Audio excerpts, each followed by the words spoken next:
There is a life's work in the portfolio of garden designer Arabella Lennox Boyd. 6 gold medals at Chelsea, 50 years of creating gardens for everyone from the Duke of Westminster to Sting and Trudy Styler. 50 years in which every new garden has been, and continues to be, a discovery. It's a whole new world of adventure and of fun, because I think the gardening should be fun. Even designing a tiny garden, I want to have fun. Trained in London, Arabella Lennox Boyd came to see the importance of observation. Her life has taken her to gardens in Europe, Japan, China, and the Islamic world. Those influenced her work, public and private. But a little part of her will forever be where she was born and grew up, Italy. What I liked was the wilderness around us and the natural landscape.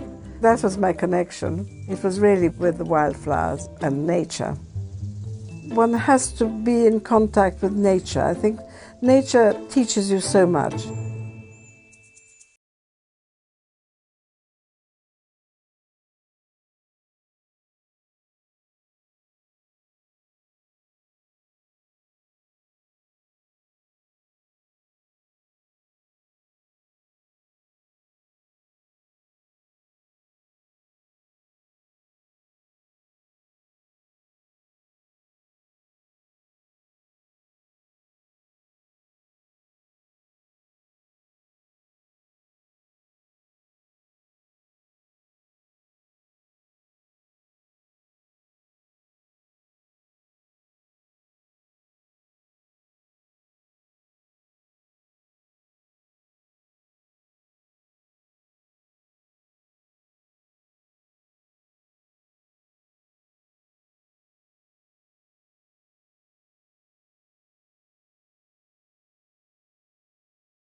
Arabella Lennox Boyd's life has been one of contrasts.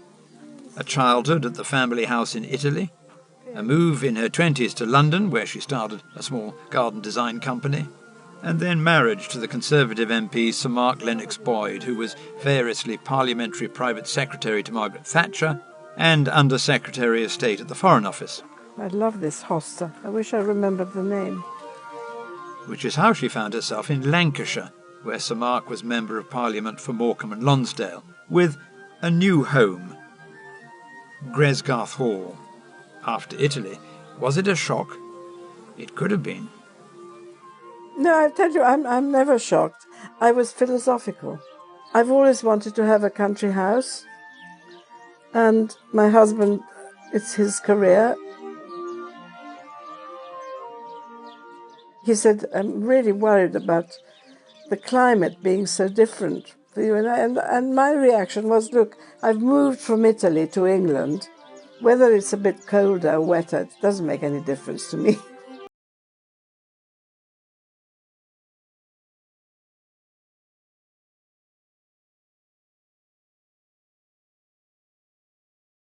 It was a bit frightening, I must say, because I don't understand Gothic, really, even though I do love it now. But I mean, it's not part of my being, you know. I'm used to Rome. So Gothic was like a bad word in my childhood. And also at the bottom of a valley as opposed to being on top of a hill.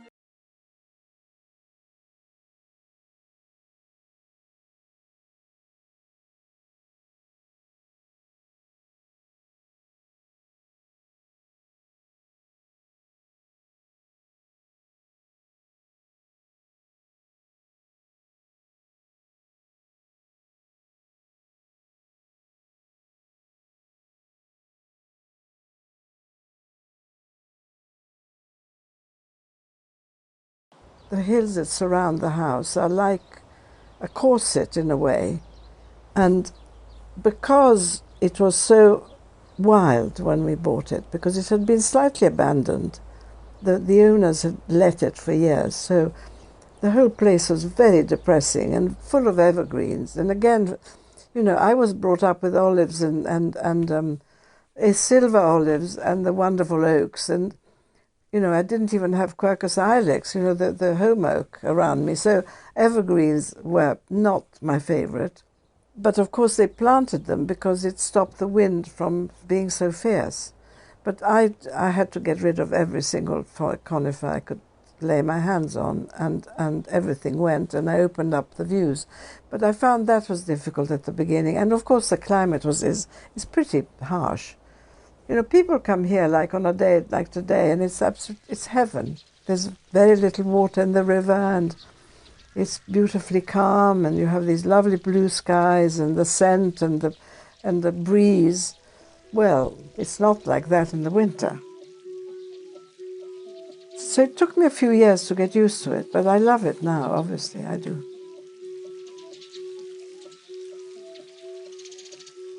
Craigscarth would, in time, speak to Arabella Lennox Boyd's skill as a designer. It's emerged over 40 years and continues to evolve.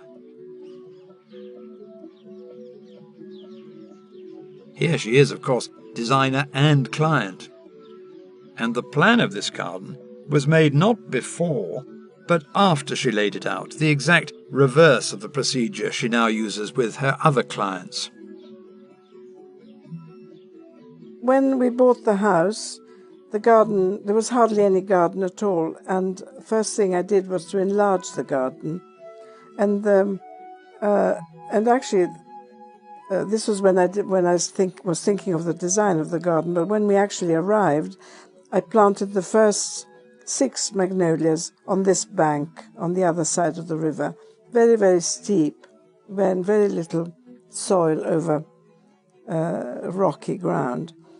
But I redesigned the entrance and then the terraces round the house and the lake and everything else. But it wasn't all designed at once. I designed it over the years, and it kind of developed.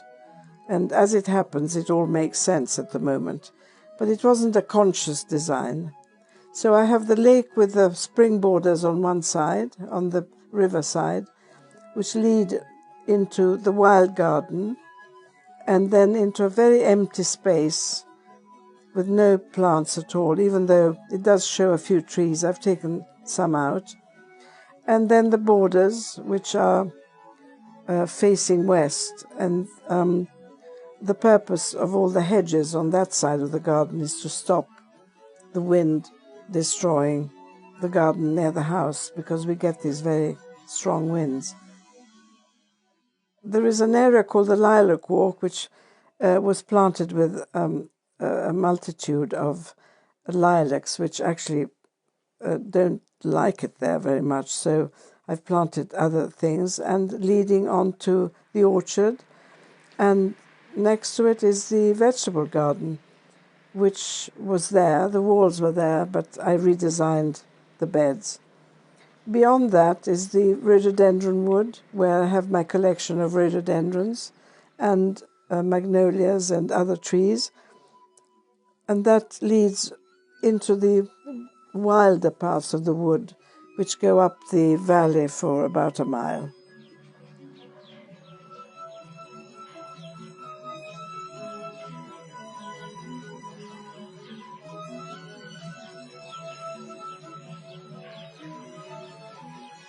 In committing what she'd done at Craigscarth to paper, a kind of ex post facto plan, Arabella Lennox Boyd was codifying her design principles. Some of those had been created as she went along, but some had been there from the time in her life when she'd embarked on a career in garden design.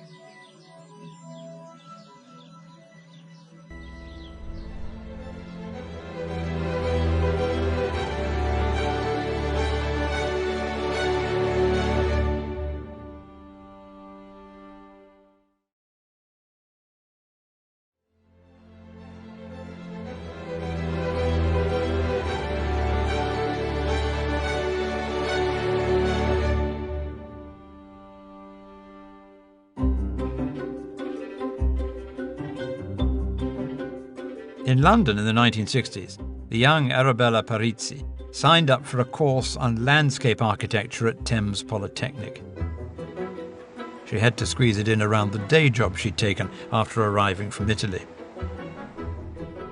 But if the course was long, it was also life-changing, partly because one of her tutors was Robert Cardozo. In London, he taught his students how to use the senses to assess a garden when walking around it, and, crucially, he stressed the power of observation. He was very influential in that I'd never thought of the fact that when you're drawing a garden on a plan, you instinctively sort of want to design spaces. And he said, no, you can't design a space, you can carve a space. So he said, imagine that your paper is black and you're carving the garden out of this black forest. You will then make a proper space. And he's so right, because usually spaces can be ineffectual because they're not solid enough, they're not powerful enough. And so I feel that whatever space you design, whether it's a path or a wide road or a circle or an oval, you need to give it strength and real meaning.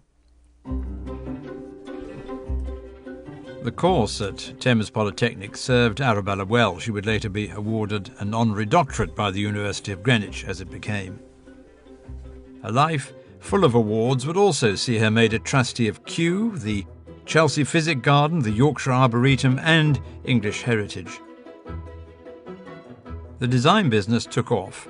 Now there are over 800 gardens around the world to her designs, from Sting's spectacular villa in Tuscany to a baronial house in Scotland, to this Greek revival house in Pennsylvania. At Eaton Hall in Cheshire, home of the Duke and Duchess of Westminster, Arabella had to, in her own words, think big, to design a setting on a scale which would fit the enormity of the house. That was over 30 years ago, and the first thing she did was to produce a master plan for the 89 acres, covering not only how the 15 main gardens would look, but also how the whole area would be managed, down to the number of times a year the lawns would be mown. And that was before she turned her attention to the vegetable garden, the tea house garden, the hot borders, and the inner and outer parks, to restore the historic views, some of which had been lost since the plans of the early 1700s, through to the building of the huge palace designed by Alfred Waterhouse in the 1870s. This is the art of the designer at another level, and the result is spectacular. Arabella still goes back regularly. Eaton Hall's progress has mirrored her own career. There is no doubt that she relishes a challenge. In the Isle of Wight, there was an opportunity to work in a different climate with new and different plant palettes, but also something that hadn't bothered her at Eaton Hall: a garden on a cliff, exposed and windblown. She remodelled the approach to the house and laid out terraces with formal touches. Here, in the pool garden, a double line of yew cubes leading the eye across the lawn to the view of the sea. The main herbaceous borders are made up of 6 square beds, but they give the impression of being 2 continuous borders. Those taxus hedges at the back are staggered so that you can walk between them into the woodland beyond. Everywhere there is the mixture of formal and informal, between the architectural aspects of garden design and relaxed areas of wildflower planting, for instance, a combination all designers strive to get just right. With success came opportunities to travel, to see gardens in the Islamic world, in China and in Japan, where a tour in 2008 made her think. They are so sophisticated in their thinking and their sort of single-mindedness about what they are actually trying to describe or design or plant, that it's where the light catching a stone is very important. The shape of a tree is vital. The condition of the grass or the moss is also vital. And so it made me think that maybe we're rather clumsy. I mean, I felt very clumsy coming back and seeing, that really what I do is that I just, I plant things where I think they look nice, but I don't really stop and think, well, how will that look in the evening, or how will it look in the winter? And so that, taught me a little bit of that. But of course, I'm not Japanese, and I'm European, and I'm Italian, and so my character is what it is. But it did make me want to, for example, prune trees in a proper way and see shapes in the winter and respect the light of a place and the view and the feeling of the countryside. So I maybe just went a little bit beyond what I was before. Back home, Arabella Lennox Boyd had developed a style. When I go on site, the first thing I go round it, trying to understand what's growing there and the existing design and why it was done. And then, of course, I start thinking of why I don't like it, why it has to change. And I also assume it has to change, otherwise people wouldn't call me in. And usually I'm not called in to do little borders. I've never done that. I've been so lucky. I've always changed everything. And I'm quite hands-on and quite interfering. I want to change, if I could, I would change the gutters, I mean, I like to have a hand at everything, but I accept also that in many cases, I'm not allowed to do that.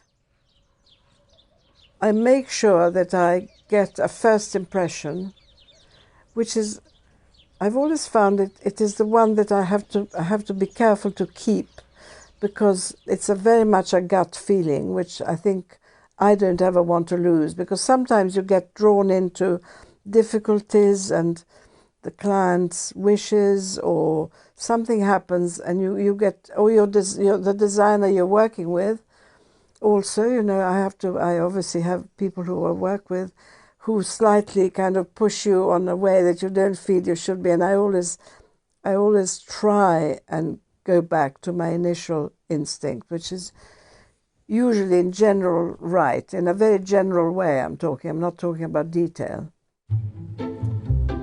Then Arabella Lennox Boyd draws, something she's always done.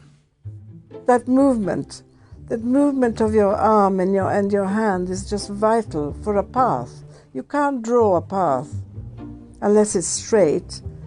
With a computer, it just doesn't work. I can just see those drawings that sometimes are presented to me, when I do a path, and then it goes to my wonderful colleague who then puts it on computer. And of course, then he does that, and then he does that, and I say, no. It can't be, because that first curve is just slightly not a curve. And the other one is smaller than you've done, sort of. Anyway, I'm a bit fussy like that, but I enjoy. That's what I enjoy. I love putting pen to paper or pencil to paper. I like to have the physical feeling of actually, I'm designing on paper, but I'm in the garden somehow. I feel that I'm through those trees and out into the open, or that I'm designing a sort of little parterre or whatever. There are often personal connections with these garden designs. In Dundee, Arabella Lennox Boyd was asked to design a garden for Maggie's Centre, a respite house for cancer sufferers, one of many such centres established around the country, in memory of Maggie Jenks, who Arabella knew. In fact, she'd given Maggie and her husband Charles advice on garden design, and they became friends. The Maggie's Centre building in Dundee was designed by the Canadian-American architect Frank Gehry, but the area around it was left untouched.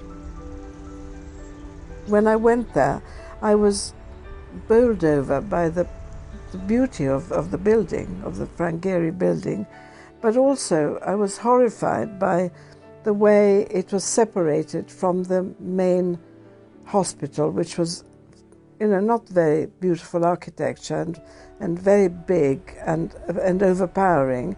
And I tried to put myself in the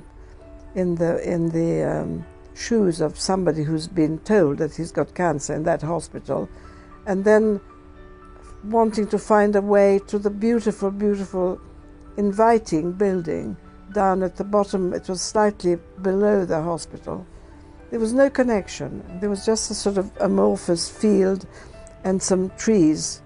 So the first idea of connecting the two was to create this space with the labyrinth, where I thought it's a design I love and I often use.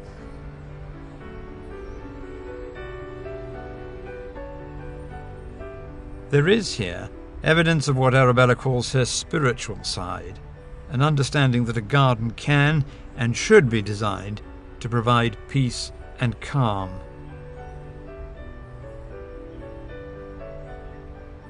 Reflection has been important to her, and that informed her work in Dundee, a tribute to her friend.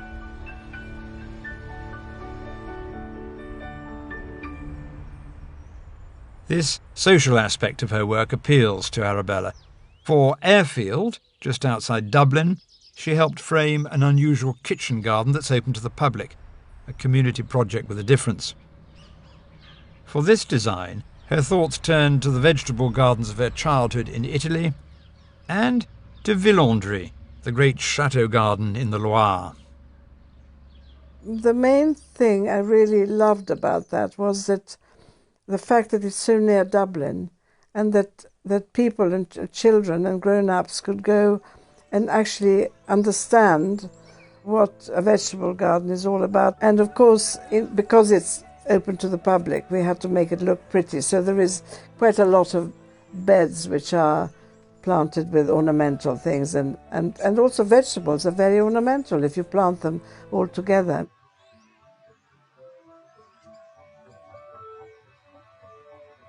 In London, there was a commission to create a garden at the new Serpentine Gallery in Hyde Park, designed by the British-Iraqi architect Zaha Hadid, a garden with which, like many of her projects, she's still involved. I like going back because you get these sort of wonderful impressions and experiences. But I do go back, yes. I do go back, and I did, and I was very impressed by what it looked like. We have a very good gardener who looks after it, and very important for a herbaceous border, because herbaceous borders are very indisciplined. They do what they want. So you have to keep an eye on them and kind of stop them doing what they want sometimes.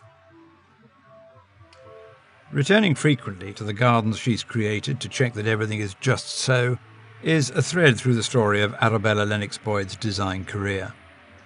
She keeps an office in London, though you get the feeling that most of the details are in her head, an encyclopedic knowledge not only of plants, but also of the design of the scores of gardens she's made over 5 decades. But there is one particular garden to which she's drawn more than any other, the Palazzo in Italy, where she was born, which stayed in her family and which is now in her care.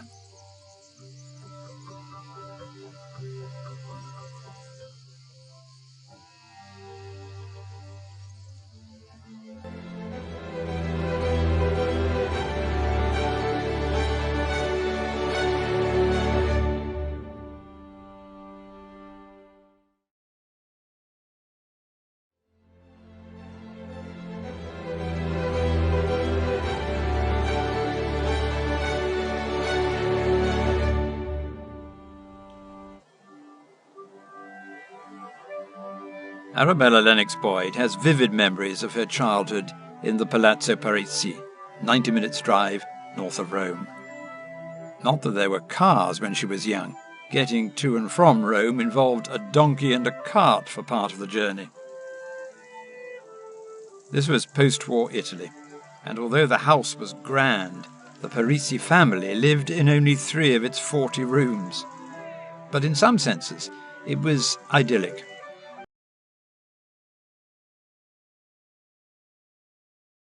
First of all, I was free. You know, I could go and where I wanted. My mother would literally sort of open the front door and out I would go, and I would have all my friends in the village and we'd go for walks. We did everything on foot, of course, or on a donkey. But we only used donkeys really for sort of, if I ever had to go back to Rome. So we'd have to get on the donkey, down a hill, up another hill, and down another hill, and then eventually we would reach the road, having had a wonderful lunch on the way. So it was rather a wonderful adventure.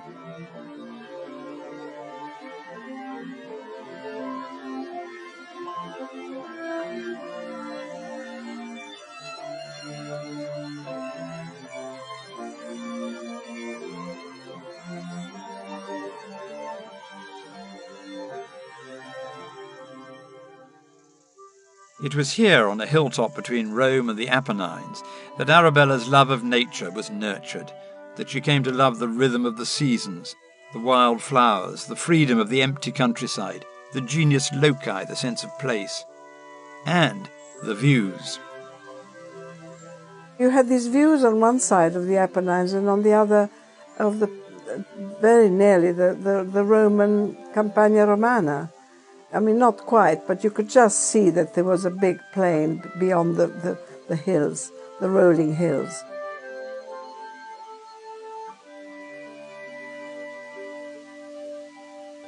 One has to be in contact with nature. I think nature teaches you so much.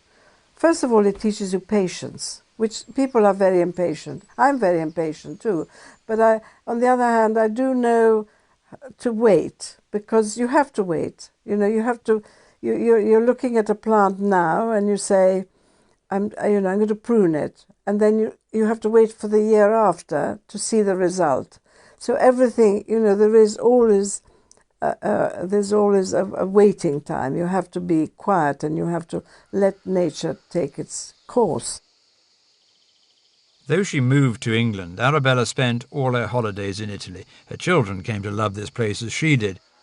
And looking back, she admits that her early observations, including those made on trips to Rome, informed her later career as a garden designer. I had a wonderful girl that looked after me when I was about 6 or 7, who actually took me round Rome and showed me all the sights, and that was very influential. And obviously, we did look at things.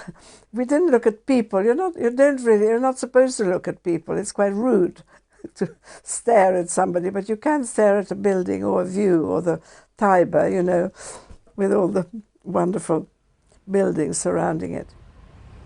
The center of Rome has remained the same as it was ever. I mean, we have a big print of Rome which is dated 17-something, 1780 or 1760, I'm not sure, I can't remember exactly, but it's exactly like that. I mean, nothing has changed. So you are surrounded by amazing buildings, wonderful squares, proper spaces, views into lovely courtyards, vistas, and of course the wonderful sculpture. And so, I can't say that it was a conscious thing, but it definitely has is in me. I just know it is, because if you look, and I was taught to look very early on in life, if you look, you take so much in that you don't even, it's sort of subconscious. It was not only the classical antiquity of Rome that impressed Arabella Lennox Boyd. She fell in love with Ninfa, the estate south of the capital, its Roman remains rescued from dereliction in the 1920s by the Caetani family.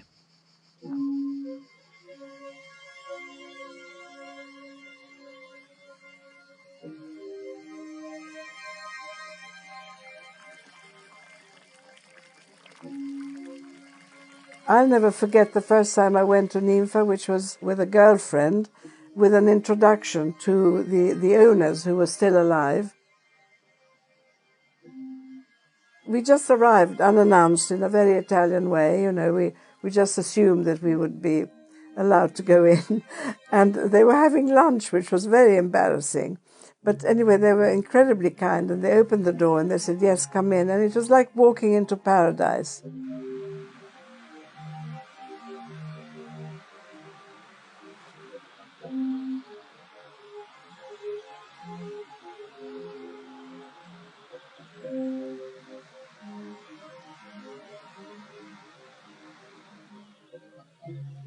It was quite a revelation, because I realized that actually you could, I knew you could tame nature, but I didn't know that you could marry it, that you could actually sort of you could imitate it. It didn't occur to me.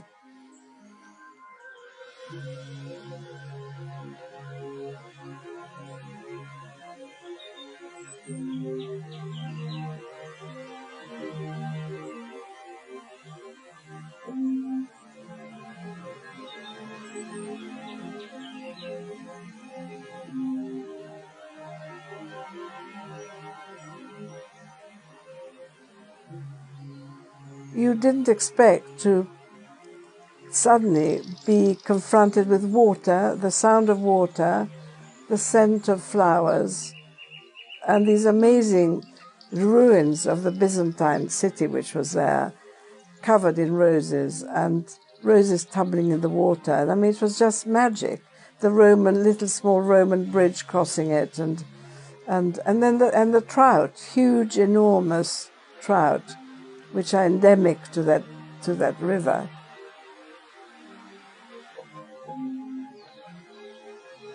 It was absolutely magical.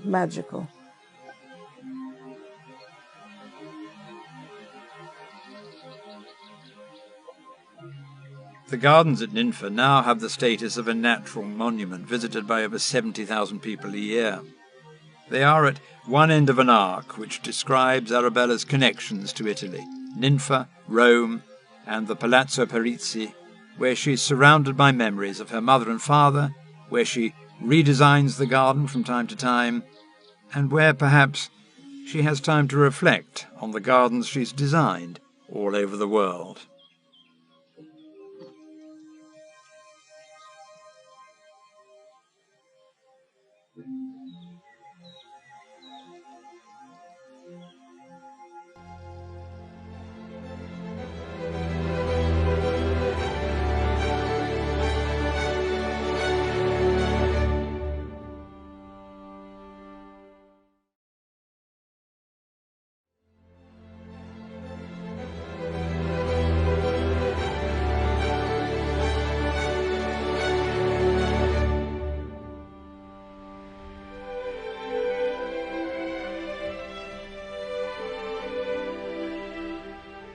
At Gresgarth Hall in Lancashire, the English home of the designer Arabella Lennox Boyd, Lady Lennox Boyd we should call her because of her marriage to Sir Mark Lennox Boyd, though she doesn't use her title in her work, it's early July.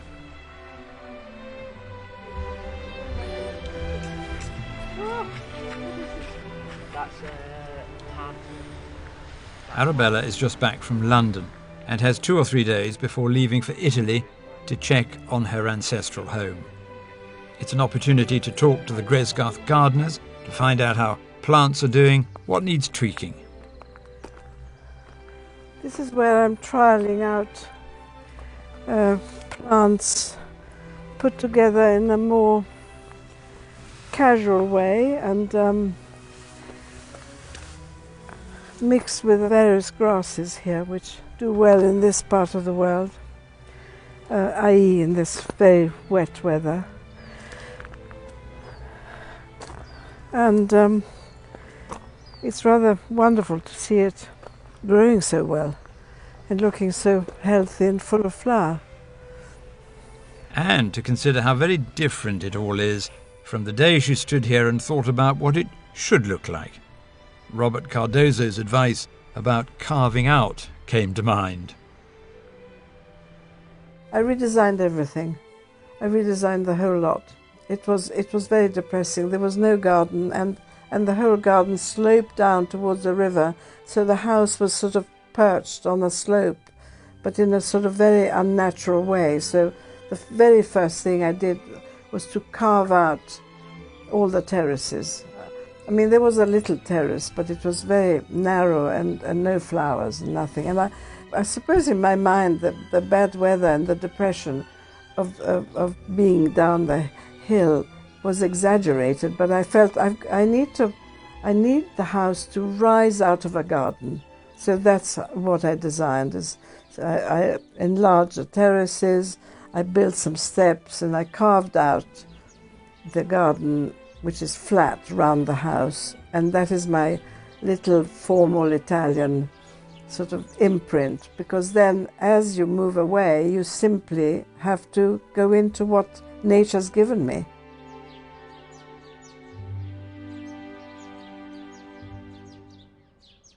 What nature gave the Lennox Boyds was trees, hundreds of them, by now so dense that they couldn't see the river.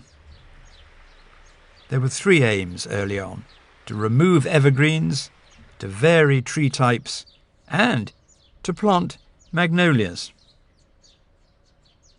A very, very eminent plantsman came here. It was somebody called Peter Smithers, who was also a friend because of politics and all that. And he was a great plantsman and had a wonderful magnolia collection in Switzerland, which I'd seen. And I said, Peter, just please give me a few names of more magnolias. I planted 4 or 5, but I'd like to have many more. And also maybe give me some ideas of what trees I should plant. And he said, magnolias? No, never. They'll never do here. Just concentrate on alder and birch and willow. To which I said, my dear, no. And off I went, and I started my collection of magnolias, of which I have about 300 or 400 now. That rebellion paid off, and later, as a trustee of Kew Gardens, Arabella Lennox Boyd's knowledge of trees was expanded to the point where she could make wise choices about tree planting at Gresgarth. I was told by my great friend John Simmons, who was the curator at Kew, that I should concentrate on plants that come from China as opposed from South America, because China, Sichuan in particular, or Yunnan, has got the same climate as we have here. And so I started concentrating on that and learning about that. And of course, then I started traveling, which meant that I saw these plants in the wild. And so it's become a great passion, and throughout this adventure, really, in learning about trees and where they come from and their importance and their beauty and whatever, I then started collecting. It's a whole new world of adventure and of fun, because I think that gardening should be fun. I really, even designing a tiny garden, I want to have fun.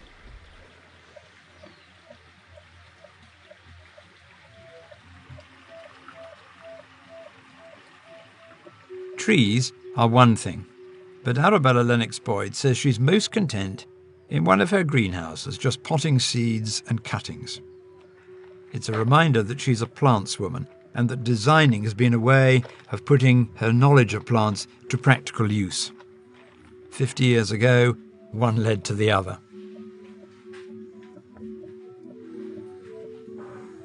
If there's been a constant in her career, it's the fight against nature. At first, she thought it could be tamed. Now she concedes it can't. And Gresgarth is a good example of that. You can't fight it. You can't fight it even in a tiny London garden. I was thinking of that the other day in my garden. Suddenly, everything is too big. The climber on the wall collapsed because it hadn't been pruned. And so plants have got this life which carries on regardless.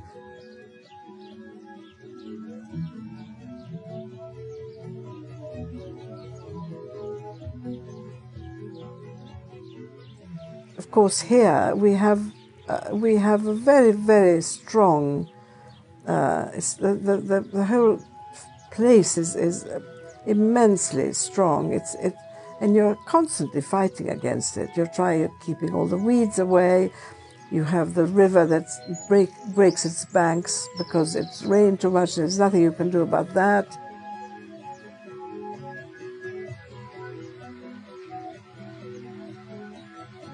The weather is unpredictable. That's the other thing that you have in England. The weather is unpredictable. You can never say exactly what's going to happen tomorrow.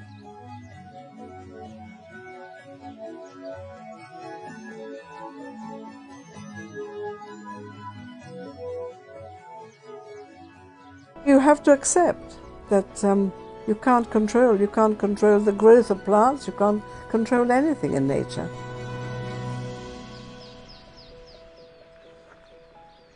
Arabella Lennox Boyd shows no signs of slowing down.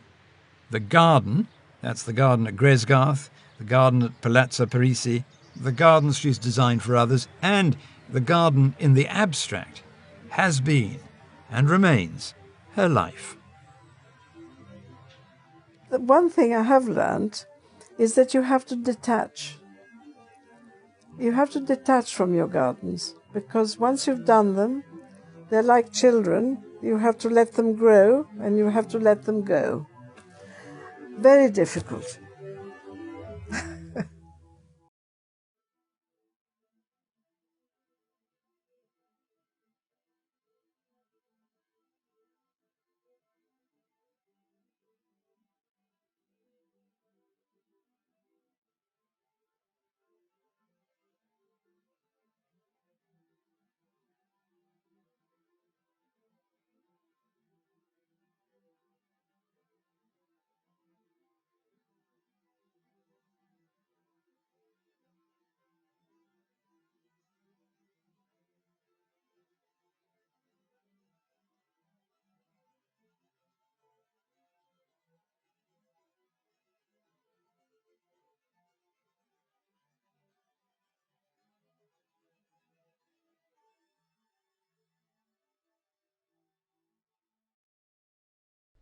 Next time, Tom Stuart Smith has designed some of the most spectacular gardens in the country. Many imagined first on paper, most integrated to the landscape, and all aimed at bringing out the spirit of the place. There are a number of holy grails, and one of them is about emplacement, making a place feel like a natural coming together of its context. Grand gardens are one thing, but in Wakefield, Tom Stuart Smith has been dealing with a different challenge: how to create a garden for a new art gallery dedicated to the work of sculptor Dame Barbara Hepworth, and to do it on wasteland hemmed in by a vast Victorian building and a 6-lane highway. I was thinking in civic terms rather than garden terms, actually, about the importance of creating almost a sort of semi-defensible space. When you came into it, there would be an exhalation. You would leave the city behind, leave the traffic behind, and you would be in this cultivated, cultured, looked after space.